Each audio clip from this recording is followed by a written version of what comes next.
नारायण चिंचोली येथील सूर्यनारायण देवाची यात्रा सुरू असून पालखी सोहळा मोठ्या उत्साहात संपन्न झाला।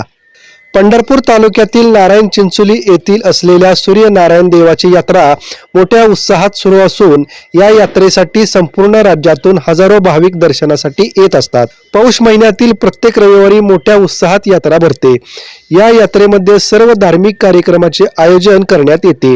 यावेळी पहाटे 5 वाजता देवाची महापूजा माजी सरपंच श्री व सौ बळवंत धनवडे, सोनाली धनवडे यांच्या शुभ हस्ते संपन्न झाली। दरम्यान सकाळी 8 वाजता पालखी पादुका पूजन देवस्थान ट्रस्टचे अध्यक्ष प्राध्यापक दत्तात्रय मस्के व सौ सुरेखा मस्के, माजी सरपंच नितीन मस्के व सौ राजश्री मस्के यांच्या हस्ते पादुका पूजन करून सूर्यनारायण मंदिरापासून देवाच्या पादुका पालखीत ठेवून पायघड्या घालत संपूर्ण गावांमधून ही पालखी काढण्यात आली। ठिकठिकाणी पूजा करून मोठ्या उत्साहात देवाच्या पालखीचे पंचक्रोशीतून स्वागत करण्यात आले। यावेळी पालखी गावातील महत्त्वाच्या चौकात येताच त्या ठिकाणी मोठ्या उत्साहात भजन, भारूड, विविध धार्मिक कार्यक्रमाचे आयोजन करण्यात आले होते।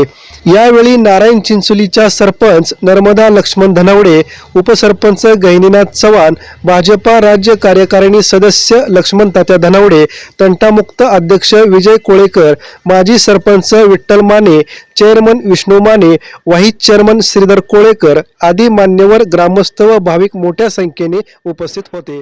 सूर्यनारायणाचं पदस्पर्शाने पावन झालेले नारायण चिंचोली गाव महाराष्ट्रात एकमेव असलेलं सूर्यनारायणाचं मंदिर आणि पौष महिन्यामध्ये 4 रविवार यात्रा भरते। त्यातला आजचा हा 3रा रविवार हा मुख्य मानाचा असतो। सूर्यनारायणाची पालखी निघते, सकाळी पाटे महाअभिषेक, काकडा अशा पद्धतीनं मोठा सोहळा सकाळी सुरू होतो पाटे 5ला। त्यावेळेला सूर्याची किरणं सूर्यनारायणाच्या पायापासून ते मूर्तीच्या पूर्ण डोक्यापर्यंत सूर्यकिरणांना अभिषेक होतो आणि त्याच्यानंतर महाआरती होते।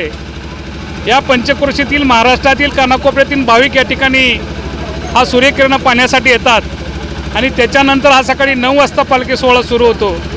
आज तुम्ही पाहताय सकाळपासून या ठिकाणी हजारो भाविकांची ये जा आहे।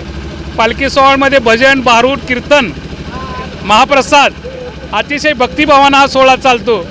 सगळं गाव आणि पंचक्रोशीतील लोक, लहान थोरापासून माता भगिनी, तरुण सहकारी वर्ग मंडळी, अनेक संघटना पदाधिकारी या ठिकाणी भाग घेतात। या तालुक्याचे भाग्यविधाते माजी आमदार कैलास सुधाकरपंत परिचारक त्यांनी गेल्या 25 वर्षापूर्वी विजयसिंह मोहिते पाटील पालकमंत्री होते, त्या काळामध्ये या तीर्थक्षेत्राला क दर्जा मिळाला आणि या कार्याचा आज तुम्ही जर पाहिलं, छोट्याचं लावलेलं वृक्ष या ठिकाणी मोठ्या वृक्षामध्ये रूपांतरित झालेला आहे। या गावाची, या देवाची महती भविष्य काळात अशीच वाहत राहणार आहे। भाविकांना येणारा अनुभव असेल, त्याच्यातून येणारा त्यांना आशीर्वाद लाभत असेल, त्यामुळे लोकांची श्रद्धा आमच्या देवावर वाढलेली आहे आणि महाराष्ट्रातील एकमेव असणारं सूर्यनारायणाचं मंदिर पाहण्यासाठी आणि दर्शनासाठी, आरतीसाठी, सूर्यकिरण पाहण्यासाठी या ठिकाणी लाखो भाविकांची गर्दी असते। आमच्या गावच्या ग्रामपंचायतीच्या सरपंच सौ नर्मदाताई धनवडे, उपसरपंच गहिनीनाथ चव्हाण, देवस्थानचे अध्यक्ष मस्के सर असतील, तंटामुक्तीचे अध्यक्ष विजय कोळेकर असतील, सर्व गावातील तरुण सहकारी, तरुण मंडळं, विविध संस्था या ठिकाणी भाग घेऊन अतिशय 1 महिनाभर आपल्या घरचं काम न पाहता आज तुम्ही जर पाहिलं तर एक घरचं कार्य असल्यासारखं हे गाव झटत असतं आणि त्याला सूर्यनारायणाचा आशीर्वाद लाभतो। म्हणून या ठिकाणी आजचा हा पालखी सोहळा अतिशय मोठ्या दिमाखानं चालू आहे। जर पाहिलं, आमची मागणी अनेक दिवसापासून आहे की या तीर्थक्षेत्राचा ब वर्गामध्ये समावेश होण्यासाठी आम्ही प्रयत्न करतो आहे। आज या ठिकाणी प्रशांतरावजी परिचारक मालक यांच्या माध्यमातून पुरातत्व विभागाकडून आमच्या याला खास एक दर्जा मिळालेला आहे आणि त्याच्यासाठी 5 कोटीचा निधी वितरित झालेला आहे। एक पहिला हप्ता 1 कोटीचा मिळालेला आहे। शासनाला या विभागाचे आमदार असतील, मंत्री असतील, पालकमंत्री असतील, देवाभाऊ असतील, या सर्वांना विनंती करतोय की महाराष्ट्रातील असणारं एकमेव सूर्यनारायणाचं मंदिर ऊर्जित अवस्थेत आणण्यासाठी आपल्याकडून या गावाला एक चांगल्या प्रकारचा ब दर्जा देऊन या सूर्यनारायणाचं मंदिर महाराष्ट्राच्या, देशाच्या कानाकोपऱ्यात पोहोचण्यासाठी आम्हाला आशीर्वाद द्यावा किंवा मदत करावी अशी आपल्या चॅनलच्या माध्यमातून विनंती करतो।